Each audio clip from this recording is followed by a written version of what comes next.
All right, welcome to the channel. This is Clarityempress, the Empress of Clarity, here to give you another spooky story on Freaky Fridays. I hope everyone is doing well. Please like, share, and subscribe to the channel. Just pouring myself a little libation of green tea to wet my whistle as I talk, because talking does dry out a throat, you know what I'm saying? I got a couple good ones. I hope I could tell them right. I don't miss anything because family loaded me up. Okay. But in the meantime, why don't you get your libation? Why don't you get your wine, your beer, your drink of choice, whatever it is. For me, it's green tea.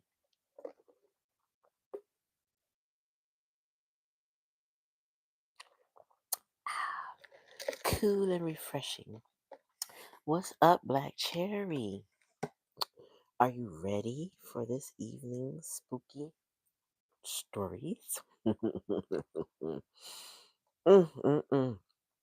I made one phone call to get some, and I got loaded up. Mm-mm-mm.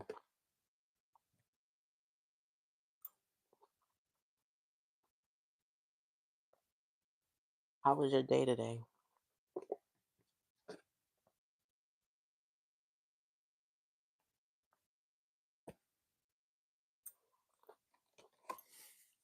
Remember, if this is your first time to the channel, so you can tune in on whenever I come on live, because primarily I'm a live channel now.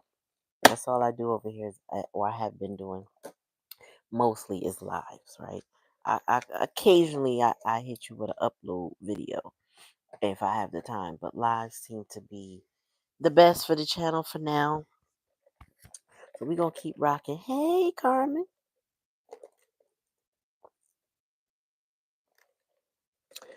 Y'all, I got some juicy stories tonight. Hey, Tuesday. Hi, marijuana. Excuse me. Hey, guys. Welcome in to Spooky Story Night. I got some doozies. Now, tonight's stories, make sure you hit that like button. It's several of y'all. I only see one like. So please go ahead and hit that like button. It helps the algorithms send out the message, find us. You know what I'm saying? So, these stories hail from between New York, New Jersey, Pennsylvania, and Jamaica. Okay. Yes. Y'all see Carmen. How's everybody doing tonight?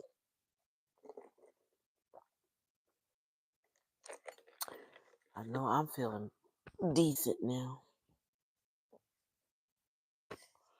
So, smash that like button, y'all. Don't be afraid. Don't be scared. Don't be scared. um, so let's start off with spooky story number one because it's the freshest. No, it's not the freshest in my mind. It's just, when you know the people and you experience it, it's a little easier to tell, I think. So, all right. So, back in, I want to say, early 2000s, I had a cousin. We just going to call him JP or John P. A lot of friends call him John P. He was driving along the hills of Pennsylvania in the Pocono region. And this was during the day, okay? Girl, Black Cherry, we could talk offline, feel me? Um, so anyway, he was driving along the hills of PA. And I don't know if you've ever been in the Poconos region, right? To me it seems like they carved a lot of the towns there. It's a lot of rocky, hilly places.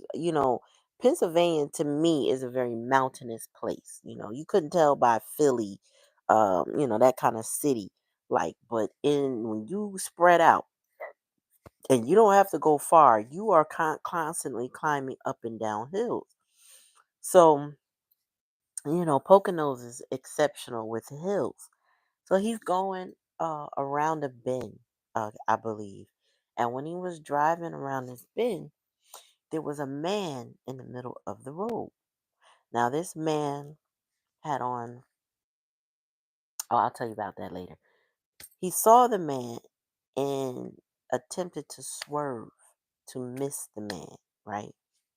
And when he missed the man, his car shot up into the air 3 feet, no, sorry, 10 feet into the air, and then landed on its top, right? So the hood of the whole top of the car was, flipped over and crushed. But when the authorities got there and they got him out of the car, he didn't barely have a scratch. I think he might have had one little cut. One little cut. So he the authorities, they checked him out. There was nothing, no injuries whatsoever. So he told his father, he said, I feel like something picked the car up and placed it down. But the authorities were saying, the cops or whoever, the rescue team, were like, there's no way he should have got out of that car alive, like at all. And no one else saw the man that he had saw. So his father worked in New York. So he comes home, and imagine so they take a couple days off, right? Because one, they checked him out and he was fine. They also decided to check out what they had to do with the car. There's always insurance claims. There's all these different things that had to be settled. So he took a few days off from work. So he told them the story. He told his parents what he saw, and they were just like, "Oh, okay." Didn't think nothing of it. Just he trying to swerve to not hit the man in the middle of the road. So when he gets back to work, some lady that his father knew, but like they weren't friends or anything like that. They spoke, you know, every now and then. And the lady says to him, "I had a dream." Hold on. She said, "I had a dream or a vision about your son. Your son was in an accident." Now, mind you, he took a couple days off. He never shared with anyone what happened to his son. He just took off. He said, "Yeah, yeah, how'd you know?" He's like, "Well, the vision I saw is that there was a man in the middle of the road and he swerved to miss the man and he could have been killed, but he wasn't." He said, "Yeah, how in the world do you know that?" So then she said, well, ask him, did the man have on like a lumberjack type plaid shirt? I think I'm gonna venture to say like a red and black lumberjack, and then um, overalls or jeans, something like that. So when he called his son. He was like, "Describe the man." That's exactly what the man had on. So she said to him, "Yeah, that wasn't a man. That was a spirit, maybe a demon, but it was definitely a spirit. But that spirit wasn't there for him. It was there for someone else on the road, and then that's why he survived." Okay. That's why I said, Lord have mercy. So anyway, he survived that accident. Again, I believe, when he swerved off the side of the road and the car flipped over, it was in a tree too, because so it wasn't really on the road. But he said, Dad, it felt like somebody placed the car down, and that's how he survived. So whatever spirit that was in that road, just like that woman said, was not for him.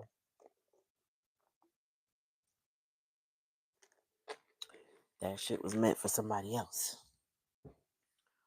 All right. That's story number one. Mm, mm, mm. So then story number two, same cousin. So um, this cousin, he passed away. This is right after he passed away. So he passed away when he was 32. Still driving, and of course, he lived up in the mountains, and he hit something. It was four people in the car, but he was the only one that passed. It kind of reminded me of like when Left Eye died because she was the only one that died in the vehicle. But after he died, um, he had communicated with a lot of different people in the family. He communicated with his nieces. He didn't have any kids of his own.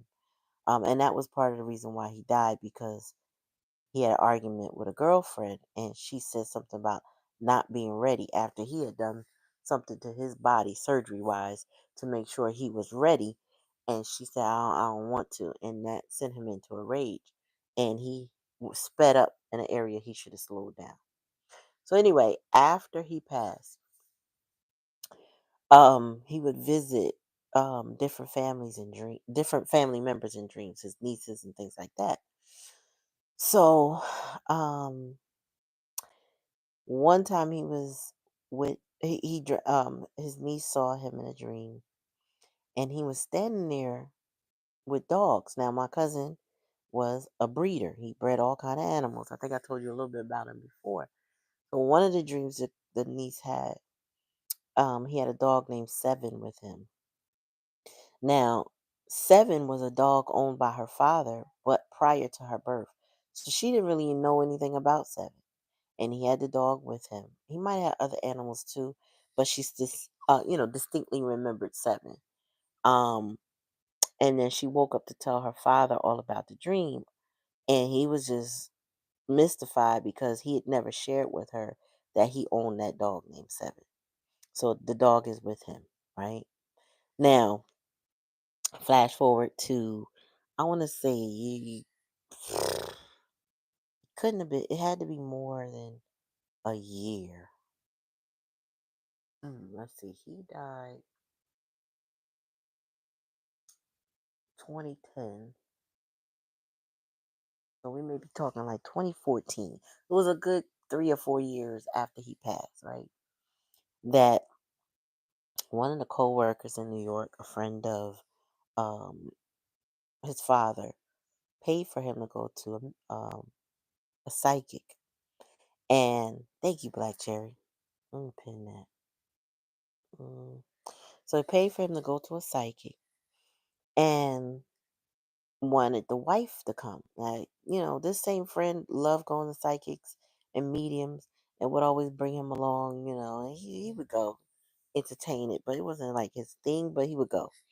So this time they arranged for the mom to be there. And so I think the psychic's name is Robert Brown. I didn't remember the last time I was talking to y'all about it. But I believe his name is Robert Brown. And apparently he's a celebrity. I don't know him, but he's a celebrity psychic. So as they get settled with him and he brings, JP comes forth, or John P comes forth, he said, "You don't know what it took to get her here. You don't know what it took to get her here." This is what he's telling the psychic. And the psychic is telling him. And he's talking about the mom because, typically she wouldn't have been there. It's usually the father that goes to these things with the coworker. And he said it just took so much energy to get her here right now. So he had the mom there and she was what else? No, no, no. He said, okay, he said now he's a smoker, but he's not smoking cigarettes. Oh no, that is definitely not what he's blowing at me. So the man said he's blowing ganja at me. Yeah, because he wouldn't even call it marijuana. He called it ganja. So he's blowing smoke at him. And he had mentioned that his number was seven, in particular, seven feathers.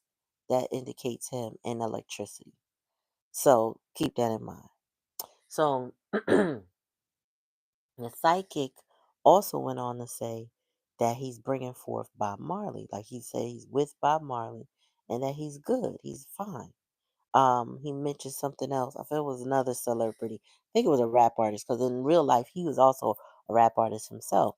So I think he brought another somebody else. I can't remember who it was, but he brought them forth and was like, I'm chilling. We're doing well. Blah blah blah. So he also mentioned, um, let me think, birds. Oh, okay. So when she's telling me about those symbols, birds. Then they started to remember that there have been several incidences where birds would land on people or be in the house or something like that. But things like that didn't occur prior to him dying. So there was one time where the pigeon coop that he had, the pigeons would rest on top of the house after he passed. And they just would group there. They didn't leave. They just would group on the house. And one of them flew down and landed on his brother baseball hat while he had it on, and he wouldn't leave. He just hung on to the baseball hat. Now, this is like I said prior to hearing from the psychic um, medium. Um, Around the time just before this meeting with the psychic, um, my remote, I say mine, but it's really my husband because I don't really watch TV like that. So his remote went out. He put batteries in, took them out. It just stopped working, and then all of a sudden it just started working, and it really wasn't about batteries. It just started working again. We were getting the light. Our light in our bedroom would start to flicker around that time too. Didn't think anything of it. Thought maybe something loose up there. Maybe I tighten up the ceiling fan. I don't know. So on the same day she told me they visited the psychic, right before she told me, when we pulled up to the house, I saw three birds on my doorstep, and instantly Bob Marley's song came to me. So I started singing Three Little Birds on My Doorstep, singing sweet songs, melody true, sure and true, singing this is a message for you, ooh, ooh, right? So anyway, I was singing that song and I was like, oh. And then I waited for the three birds to leave before I opened the car door because I didn't want to startle them. I used to keep bird feeders on my porch, front porch, because I just like to see the birds and I like to feed them, right? So, um, we go in the house, and that's when I get on the phone with her, and I'm just like, wow. Everything she told me, I literally, just sang about Bob Marley's song. Watched three birds. We just had the electricity thing. And the electricity thing didn't just happen to us, it happened to her husband, his father, and it happened to his brother as well. So that was one story. I mean, that's two stories, right? Let me get a swig.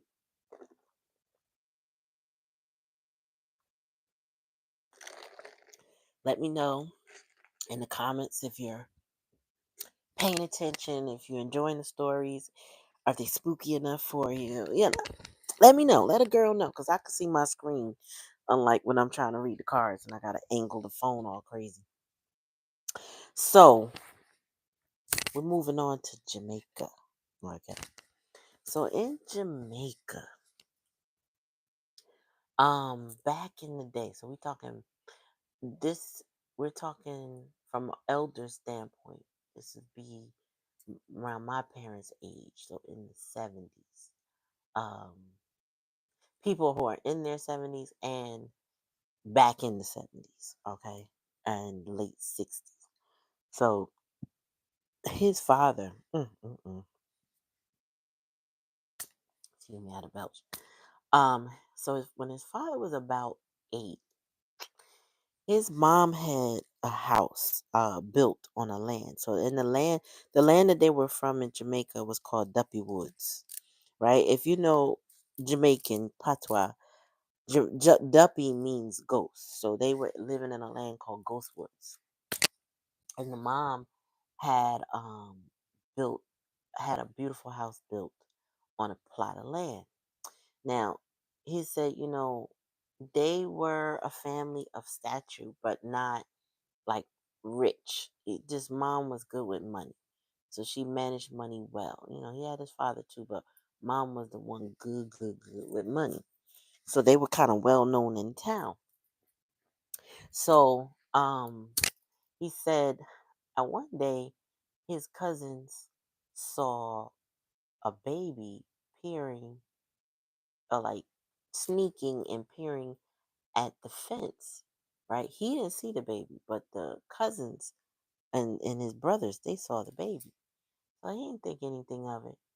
So then, no, he was a little older then.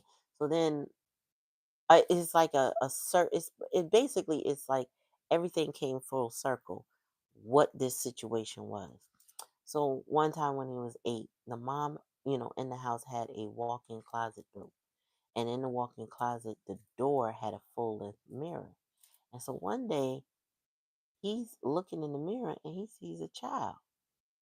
And the child is looking at him and he looking at the child. And the realization set in that, hold on, that's not my reflection. He said, that ain't my reflection. And he hauled ass out that room. There was another incident where his sister was somewhere in the house, I think on a couch or something. And then she said there was a child pulling on her leg, trying to hold on to her. And so she was like, oh my God. And she took off, right? So now you got his cousins and brothers seeing the baby at the fence. He saw the baby in the mirror, and the sister felt like somebody was pulling on her, and it was a child pulling on her. So fast forward, they're in Brooklyn now, right? They're in New York, in their house there. And the mom said, out the clear blue, I used to watch that baby play outside every day when y'all went to school. So he like, wait, what? So, cause at the time he saw that baby, he didn't say nothing to nobody. He's 8 years old. He didn't think to say anything to anybody. He didn't know at the time until he put it all together. Everybody had some type of incident with this baby, right? So the mom said, yeah, casually, yeah, I used to watch this baby play all the time, play all the time. And she's like, I don't know whatever happened to that baby. So he started doing some digging and some research. They had a postman, and the postman, they called him Doctor. So if you know anything about Jamaican culture, or if you don't, I'm about to educate you. And he had one eye. We call everybody something based on what they look like, what their occupation might be. Everybody got a name based on something about them. So you may grow up knowing somebody is called Junie, maybe because she's born in June all her life, and her name is Carol. You would never know her name. 9 times out of 10, you won't even know the real name until she dies, and it would be on the obituary. That's the kind of way they name each other. So there was, like I said, when he was growing up, there was a postman named Doctor, and Doctor apparently had a child on that property prior to them building that house. That's all he knew at the time. So fast forward, he's a little bit older. He travels back to Jamaica. And prior to leaving Jamaica, just before he left, he was a short guy. He is a short guy. He was always the smallest one. And so he always wanted to climb the coconut trees to get the coconuts down. But he was terrified of it because he was so little.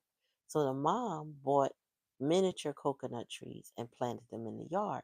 But they never matured before he left and came to the States. So he went back home, back home to Jamaica, and there was coconuts all over that tree. So he pulled down the coconuts and he sat on a rock and he started to crack the coconuts open. And then something said to him, wait a minute, I don't remember this rock being here. And he gets up, he looks at the rock, and come to find out, it is the tomb of a baby. So apparently, when Doctor lived on the property with his wife, the baby died shortly after childbirth. Like the baby didn't grow much, and they buried the baby on the property.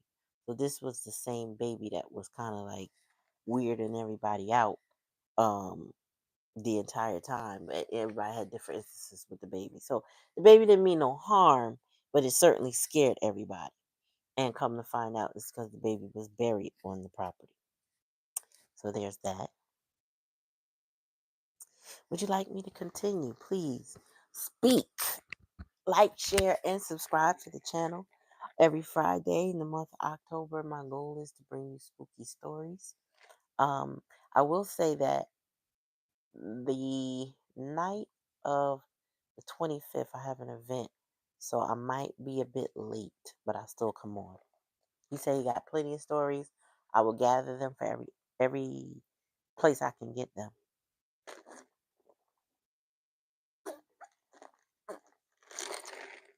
Please also share your stories with me. If you would like me to retell your story on Spooky Stories, I would most certainly do that. I would change the names to protect the people as necessary. All right, so we're moving on. We are moving on. So thank you Tuesday. So the next story was that in the town that they lived in was a big a catchment. They call it catchment water like tower kind of thing. It's not a tower, more so a pool, but it catches the water, right? And that water will um, end up going through a pipeline down a hill and end up in a trough area where the farmers would bring their cows. Now, many people, if they can afford to do it, would have a catchment on their property as well. So his mom, they also had a catchment. The problem with these catchments though is that they were open pools of water that you could drown in if you got in.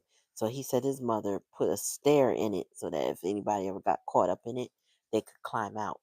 But not a lot of catchments were built like that. This one was an enormous catchment for the town. And like I said, there was a pipeline that sent it down to the trough where the farm animals would come and drink of the water. Also, it was a gathering place for people as well. So I think maybe there was more than multiple pipes, so people could go gather water if they didn't have a catchment on their property as well.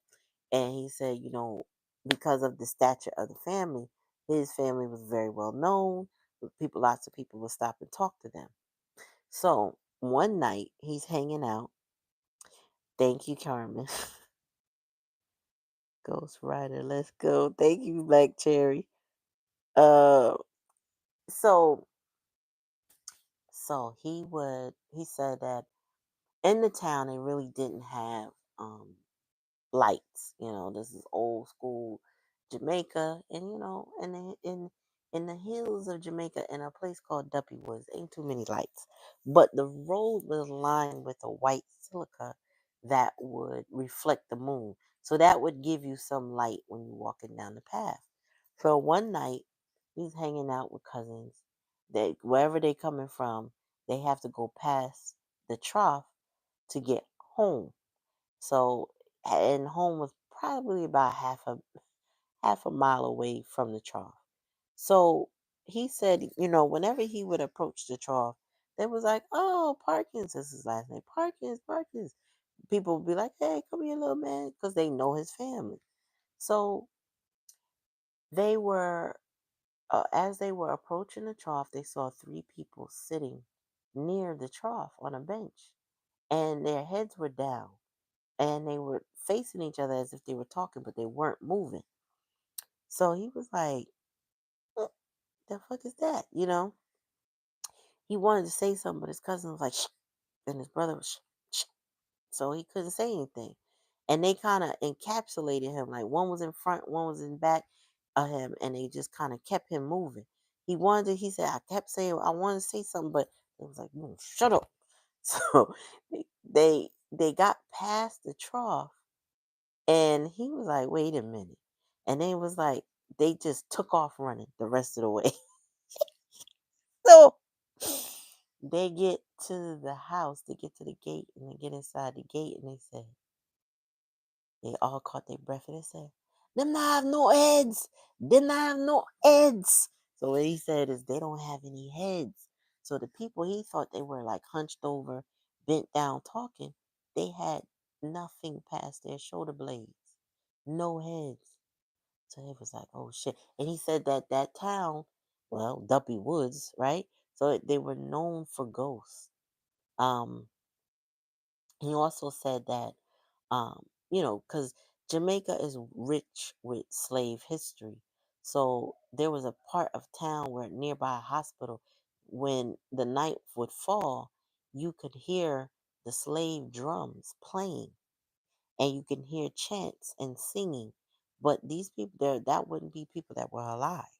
They literally would just be hearing drumming and chants. And some people, older people, could translate what was being said at the time. So there's that. So here's the last story. Now we in Brooklyn, right? So he's probably in his early 20s in Brooklyn. And at this point, he's dating my cousin. They have a new relationship, but she lives in New Jersey. So anywho, um, no, this ain't the last story. This is associated with a couple things that happened at this one house. So he, um, he remembered taking her to the Port Authority so she could catch her train, bus home. No, bus home. The Port Authority is the bus terminal. So he took her to the bus terminal. He gets home. He said there was also a lot of spiritual activity in this house, but the spirits knew how to emulate other people. So he's in the house and he goes to lay down. He's laying down and he smells her. He said, I don't know what she was wearing at the time, but it was her scent. All of a sudden, he started smelling. It almost made him forget that he had just taken her to the Port Authority. And then all of a sudden, there was an indentation in the bed. He could feel it like the bed go down a bit. And he said, he said, the next thing you know, he felt a leg on his back. He jumped up and he said he started cussing some bad word. What the bomba clock I go on here? Who the fuck real this and that, right? So he's screaming and arguing and then just cussing at the top of his lungs. So his father come in there and said, "Why go on? What? He was just like, this thing I gone in here." He said, "Get out of my fucking house." Like he just cursing, cussing, cussing, cussing. So, you know, he said what they ended up doing at that time was they started burning frankincense and myrrh, and they burnt that for 7 straight days. And then he said after that there was more activity. But prior to that, he had a sister that was staying there at one point. This is long before she passed away. When she went back home in Jamaica. So, but she's in Brooklyn, and it was a middle room. He said he never liked that middle room. It just seemed it's just too much activity in this middle room. But this night they came in from the party, probably like 4 a.m. and it was Tim, two girl cousins, and his sister. So his sister decides she gonna go stay in the middle room, and she goes in the room. Him and the girl cousins is still like they in the living room, so they go to sleep. Next thing you know, the sister busts in there, terrified, like like oh my god, oh my god. So he was like, "What? What's up? What's up?" So she said she heard she felt something push on her on the bed, and she supposed to be in there by herself. So that was a problem right there. And she said they had stagecoach doors to that particular room. So she came busting out them stagecoach doors like, So he said not only did something push on her, something said, "You have a lot of nerve coming in this late thinking you going to have room to go somewhere and sleep." She said she heard that shit in her ear, okay? She's like, "Oh, hell no." And that made her fly into the living room like, mm-mm. And so again, I don't know when the smudging started with the frankincense and myrrh, but yeah, that was the end of that. So he has a lot more stories for me, but that's what I got thus far. What do you think, guys? Guys and girls, what do you think?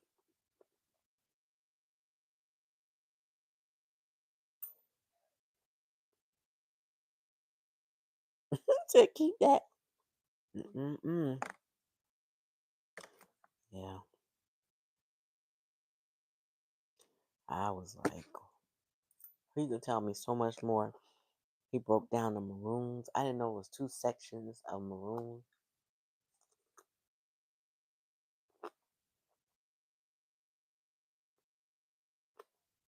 Hmm. So I think though, after they did the 7 days worth of smudging, that changed the energy of the house. Um, he said he never really experienced anything after that, but from the time they got there was a lot of activity in that house. I don't know. I think it was a brownstone that they lived in.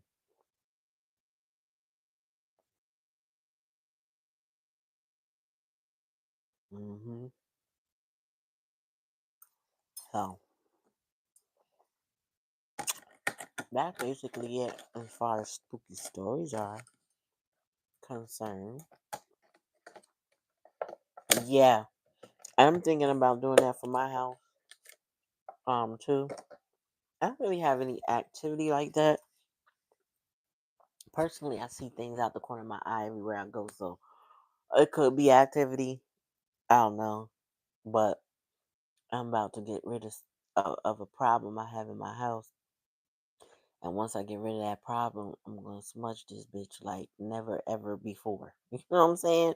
Like the alarms might go off, but I'm gonna open the windows and smudge the hell out of this whole house, the entire domain. Okay.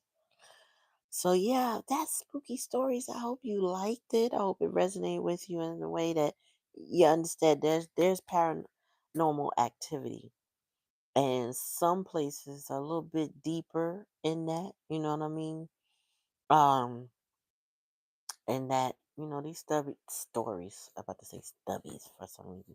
These stories come from all over the world. I mean, oh, I was supposed to tell y'all about Black Death, and the cemetery don't want to. That's what I promised y'all last time, right? So I'm gonna tell y'all a quick story before I do, before I leave. So, mm, well, you gotta tell me a story so I could tell it, Carmen. Um, so first, we used to live by, well, we lived in row homes before we moved to this house, and that was my first time in a row home. So in this part of the state I'm at, there's a lot of row homes. Where I came from, never really. I didn't know what a row home was, honestly. Um, but where I'm at, this row homes are very, very popular, right? So it resembles like cities like Philly and stuff like that. So anyway, there was some. I told y'all about the paranormal activity in the last spooky story. Um, so we're in this house, for probably about 3 years prior to this woman next door moving in. And about a year into her moving in, she moves in this guy. Now she starts dating this guy. Now she has 4 kids. They live directly next to us on our left side. And the guy, he has a little car, but I noticed that the guy cleans the car every other day. Like he don't clean the car, y'all. He details the car. Like he details that car so much there shouldn't be a fiber left to vacuum. Okay. But apparently he has something like OCD and a couple other things going on with him. He's from Puerto Rico. She's Puerto Rican also. Um he he started giving us problems. I want to say not immediately. No, possibly immediately. Like we knew something was wrong. Excuse me, y'all. Oh, I got fruit stuck in my tooth. Okay. So he started giving us problems immediately. At first, we thought it was just us, but after talking to other neighbors, we find out he just was a menace. Like, he was cracking our windshields. He put nails in our tires, or in the spot so us we could roll over them. He took feces and spread it on the bumper of another neighbor's car. He, the landlord that owned properties next to us, he, um, the man, he wanted a job, and the man didn't trust him. I mean, he walked with that spirit. You can't trust him. And the man told him no, like I don't need you to help me fix. I'm good. And so he was mad at the man. So he put nails in our tires, not tires, sorry, in our spots, because we were on street parking as well. And he put nails, like so many of them, rusted nails, with the attempt to make it look like the landlord, was being lazy and dumped nails on his way. He happened to see what the guy did, not see him do it, but knew that he had done that and cleaned everything up because he didn't want to cause bad blood with us. We were homeowners, but you know, most of the area started to rent. Like it was just like there was no more. We were the last homeowners on the block by the time we left. So he was thinking, now this is gonna create bad blood, whether they renting it or whatever, it don't matter. It's creating bad blood. So he ended up telling us about him. And then one day, I don't even remember what triggered it, but I looked him up on this watchdog service that I use that I have to verify people and vet them out. And um my other business is state license. So we're required to background check people, and they also want you to name check people. And I ran his ass through the name check and found out he was damn, a sex offender level 2 with children under the age, girls under the age of 18 and 13. Y'all, I was mortified. Like, this guy is something else. So I myself and my family, we got a reading about him. And the person that read us was a priest in their culture. Okay, that's all I'm gonna say. Not a priest of Catholic, but a priest in their culture. And what was read out was that the cemetery don't want this nigga. Excuse my language. They want him to walk the earth wrapped up in his head, I guess the way he is. The cemetery don't want him. Okay, and I don't use that term to say that. That's not my everyday language. But this man harassed my family. When I say harassed us, but sneakily, like he always did it on a sneak tip. When I was pregnant with my second child, they put he put a baby's foot cutout on my property. So the priest told me how to handle that with ammonia and or pee. You pour that over, that douses magic. I guess that's how I handle it. I don't know. Another time, he took half a $50 bill, put it on the porch, and my father-in-law picked it up. So I didn't know. I was like, "Where you get that from?" He said it was on the porch. I said, "Where?" He showed me. I said, "Uh huh." Took it and I threw it over. Now I wasn't even probably supposed to touch it. I don't care. I put it on their porch. Next thing you know, he had cameras up. He was always up to something. Always up to something.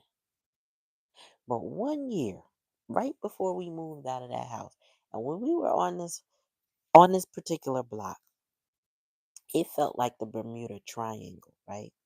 So it literally was a triangle, the block, with one alleyway that split through, which was like near our home, in the middle of the block. And we just seemed like we couldn't get rid of it. We couldn't get off the block. The year before we moved, there was a fire on the other side of the block that decimated about 8 homes, displaced about 15 families. Then that was in June, matter of fact, on my birthday. And then it happened, another a house caught fire, electrical fire, something like that, in December on that same road, but maybe further down. So there was blight in the area and it was looking really bad. We were already on the other side of the tracks type of town. And then you got blight that the homeowners can't afford to fix and the city will not take care of.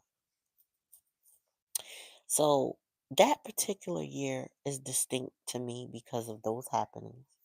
And around the time when I was doing some promotion for my other business, I had to take loads of flyers um, to different places, and the flyers were super heavy. So my husband, helped me get them in the house. I had to bundle them based on um, enrollment, that kind of thing. Like, okay, I only need 50 here, I need 170 here, I need 200 something here, that kind of thing. So they were all bundled in 50 so that I could bring the right amount where I was going. So one day I was doing this. I was going to get a little bit at a time that I could manage, and they were in front of my ancestor altar. And I heard my grandfather. He said, "Don't you let nobody scare you, chase you away, or make you come home crying." He said, "You pick up a bat, a brick, a chair, I don't give a F what you do, and you whoop they ass." That's what he told me. Because at the age of 7, I came home crying because I was being handled by a bigger cousin and I couldn't get a grip on her. She was bigger than me and I was skinny and she was just flinging me around. And so when I came home crying because I felt defeated, it was the first time anybody ever told me I could stand up for myself. I heard him say that like I heard it that day. And I said, "Oh, so today must be the day." So, mind you, all the priests that we dealt with in that tradition all said, not that all said that the cemetery didn't want him, but they all said, he's crazy, don't say nothing to him, leave him alone. They crazy, crazy. They just didn't want us to start no ish with this man. And I get it. But that particular day, my grandfather was like, "No, I'm gonna tell you something right now." Now, mind you, he hadn't done nothing in a while. Nothing. I mean, when I say he had done nothing in a while, I couldn't remember an incident. I wasn't mad. I wasn't angry. I just didn't like him because of the stuff and the jeopardy he had put my family in. Now, I had no proof of this, right? But I knew that it was him. We all knew on the block what he was about.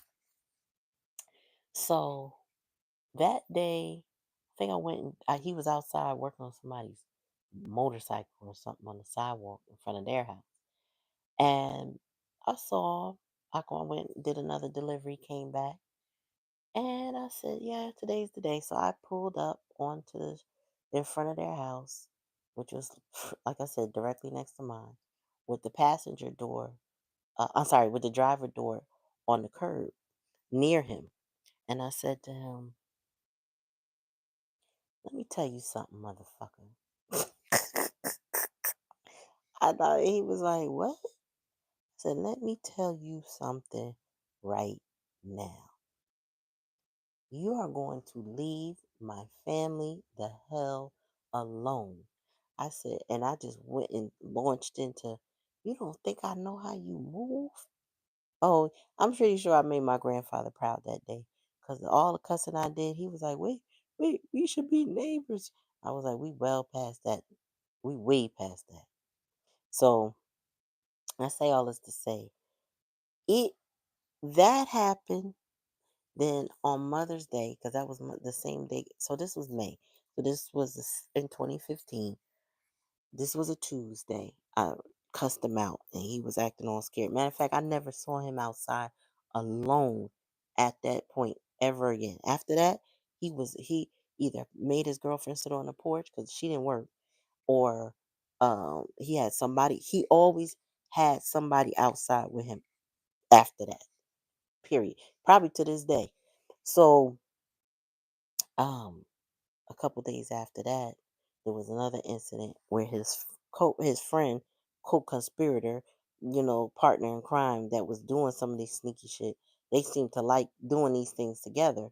Um, Blew a kiss at my husband, who basically ended up whooping his behind. He tried to call the cops, didn't work. All kinds of stuff. They were just trying us. They kept trying us, kept trying us, kept trying us. But him beating that dude up, me cussing him out, it broke the energy.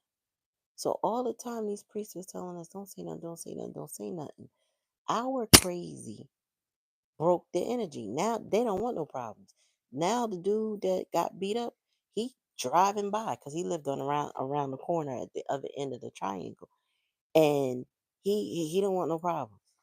He don't want no problems. He just wave. They're like, why you just waving? He wouldn't come nowhere near the house, and I was like, they had no more problems with him. He come trying to have a birthday party, trying to offer food, whatever. He just all of that broke up. I did tell him during the cuss out was if I saw a leaf touch my car and I think it's you, you're gonna have a problem. You're not gonna like the outcome.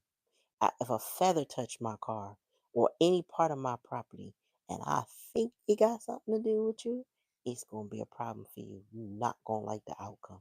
So after that, we had no more problems, and it seemed like we were able to get out of the Bermuda Triangle. Because I'll be honest with you, the longer we were there, we felt like we was left for dead. It felt like we couldn't get out of this triangular prison of this area. And so it was like I got my father-in-law set up. He got his apartment, and then we went like 2 months later. We had a new place to stay, and we finally. It was like we broke a curse, or we just got past the veil. I don't know, but I honestly felt like when we were there, we were left for dead. And yeah, the cemetery don't want him. So we left him with his craziness, his thoughts, his problems. Honestly, I will say this too. He definitely was a problem with when it comes to young girls because she had 3 girls and a boy. No, 2 boys. 2 boys and 3 girls. All of the girls left that house while he was living with her after it came out what he was. But also, I think the one that was in high school left because of what he was about and what her mom was tolerating. And the little one had to be removed. I think she ended up with her father's family. CPS might have taken her out of the house. They communicated with mom, but the high schooler doesn't didn't seem to stay in touch with the mom. So I think he did something to her as well. He legally was not supposed to even be in that house, let alone visiting. Yep, I did. We definitely left. We got so much peace now. Like, even with things that disturb our peace are temporary, we can get rid of that. But there, when we were like captive in this row home, we felt stuck. But I don't think it was just the row home. I think it was just the energy of that area was very suffocating, right? It just it was oppressive, right? And on top of that, poverty in the area and blight was setting in. So, like I said, all the homeowners had left. There was what they call white flight had already happened prior to us moving in. And then everybody else started selling their properties. Investors came in and they weren't really building up the area anymore. There was some promise of major corporations coming to the a local town next to it, which would have promised jobs. And then that fell flat. And then everything just went nowhere. Nowhere. Once that one major project was supposed to bring hundreds of jobs disappeared. No sooner as it got started, but I think they cracked the ground or whatever it came, broke ground, whatever, and that was it. And nothing got built. I don't even know what area this was supposed to be. It was just done. So I don't know what that was about. But yeah, cemetery don't want them. I'll tell y'all about Black Death in another live. But, thank y'all for coming. In the meantime, I appreciate the company and listening to my spooky stories. I look forward to kicking it with y'all next Friday with some more. So it's been a blast, guys. Talk to you later. Peace.